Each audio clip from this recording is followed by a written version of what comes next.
Ferdinand II of Aragon, that's who they refer to as Ferdinand the Catholic, and the Prince, Harvey Mansfield. He was the King of Aragon from 1479 to his death, and by his marriage, King of Castile from 1474 to 1504. So I want to actually see if this is good history, because on chapter 1 he mentions that the new ones are either altogether new, like to Milan, to Francesca Sforza. Francesca Sforza is going to take Milan 1450. The Milan City Senate had elected him after famine and riots after the Visconti bloodline had died out. The father had it for 7 years, and the brother had it for 10 years, and then the other brother had it for 35 years, but the last brother didn't have a male heir, so for 3 years they were fighting over who gets to rule Milan. And then Francesca Sforza grabs it, so that was altogether new. Or they're like members added to the hereditary state of the prince who acquires them. So apparently Ferdinand the Catholic, this is a prince. He was the King of Castile, so I guess the King of Spain. And then in 1504 it says here, Ferdinand was the King of the Crown of Castile until Isabella's death in 1504. That year, after a war with France, he conquered the Kingdom of Naples. So it said after a war with France, but it didn't mention that in 1500 they made an agreement that they were going to share that territory.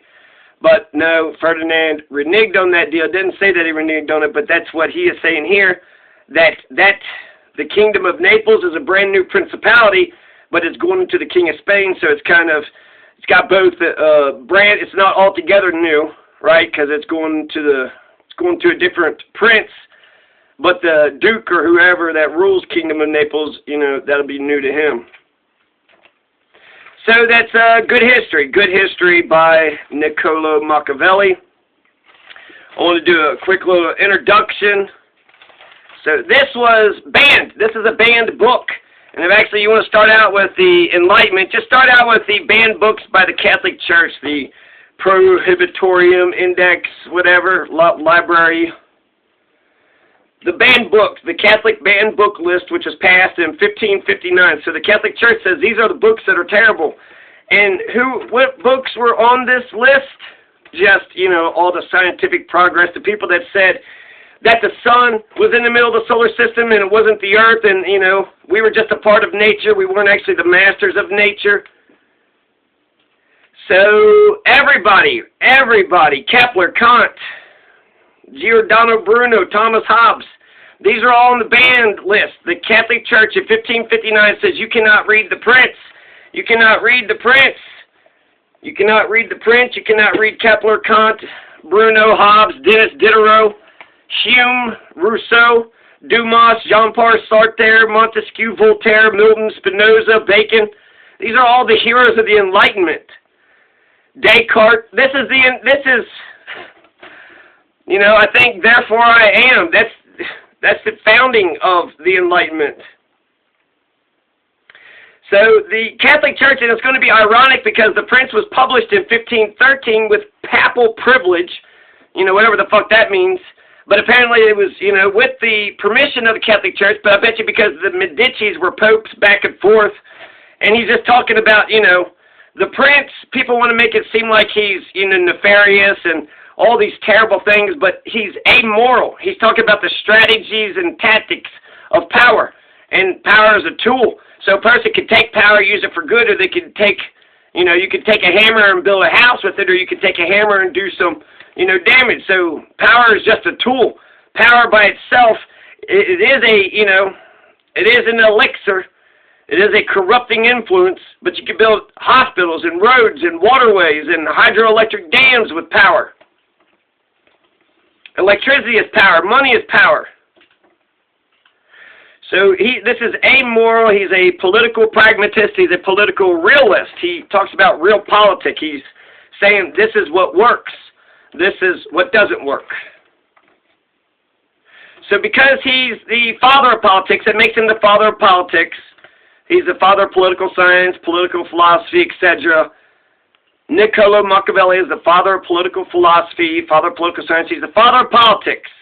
Now, you might say 1513, that's a Renaissance technically, yeah, okay, but the fact that the Catholic Church, the Enlightenment almost feels like the 1,000 years that the Catholic Church had put upon everybody, the Enlightenment was trying to, you know, a century of light saying, they on some bullshit. So the Catholic banned book list, they published, you know, their list in 1559. I bet it was one of the Medicis. 20 editions.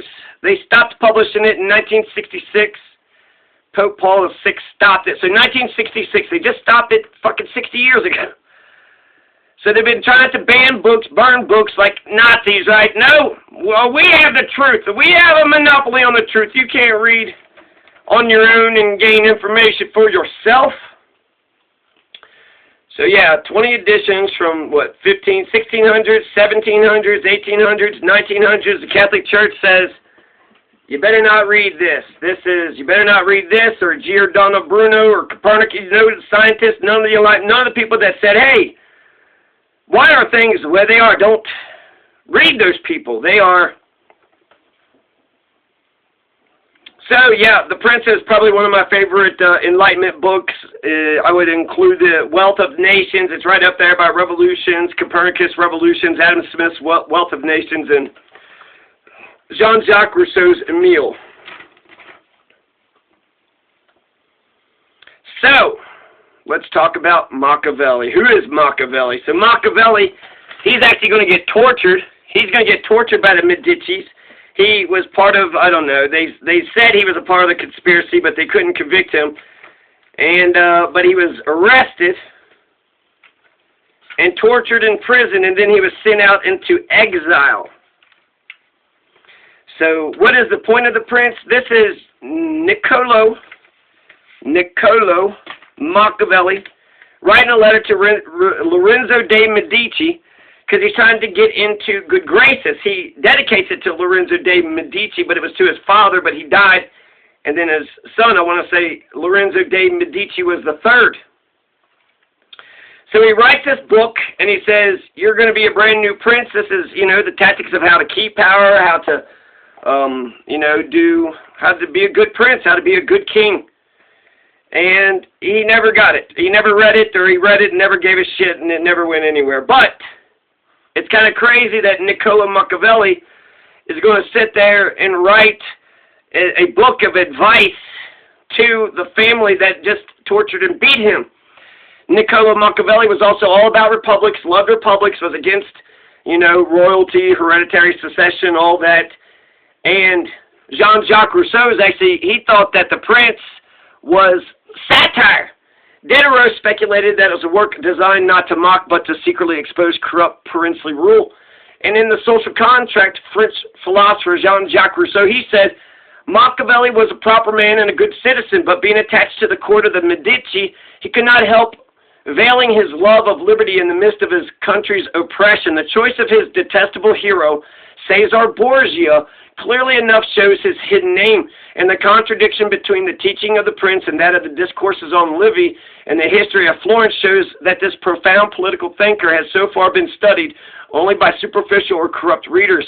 The court of Rome sternly prohibited his book. I can well believe it, for it is that court it most clearly portrays. So it clearly portrays the court of Rome. So what this is saying is that Machiavelli is satirically saying this is what you should do. Now, there's even some people, Mary Dietz, that think that it was all deceitful. It was Machiavellian. So he was actually for the people, and he was saying to do all these things because it would lead to the prince's downfall. So I'm not for sure exactly.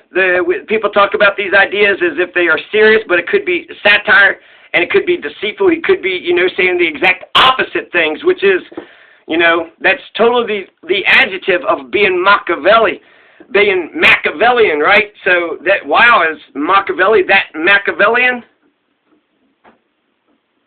Now, I am going to push back on that idea that I don't think Machiavelli was very Machiavellian at all. Here's this poor peasant, right? He's just been banished and exiled, right? He jailed, tortured, banished, exiled. He's going to die in exile.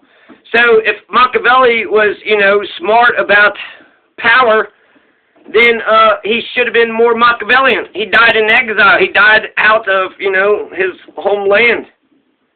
Just like Bernie Sanders. If Bernie Sanders was more Machiavellian, then we would actually have a good president today. But instead we got, the same shit that I've seen for 40 years.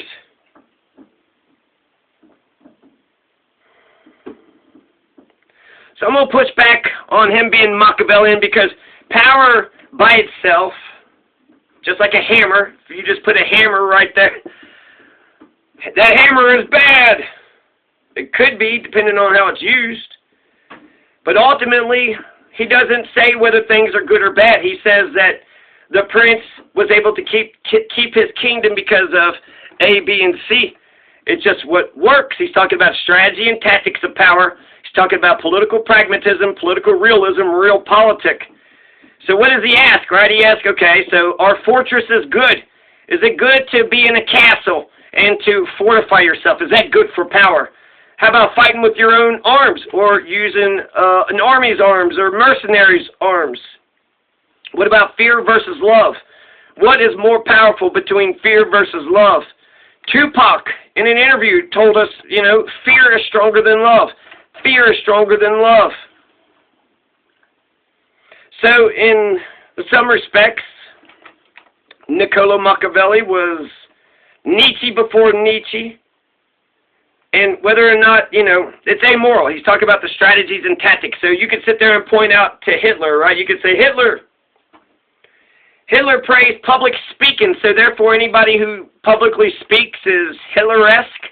Well, you're speaking out loud. That's just like Hitler. Or what about when Machiavelli says, read history, and knowledge is power. It's good to know, what the people before you have done. Knowledge is power. These are just common sense things. So, Machiavellian, I don't think that Machiavelli deserves, cunning, nefarious, cruel, all those. I don't think he deserves the Machiavellian label. So, yeah, there you go. So, Machiavelli. Machiavelli was tortured, beat up by the Medici. So, was he actually writing to them and telling them a good letter and what's going on? I don't know. But since he is part of the Enlightenment, and, I've read the book, all the way through, and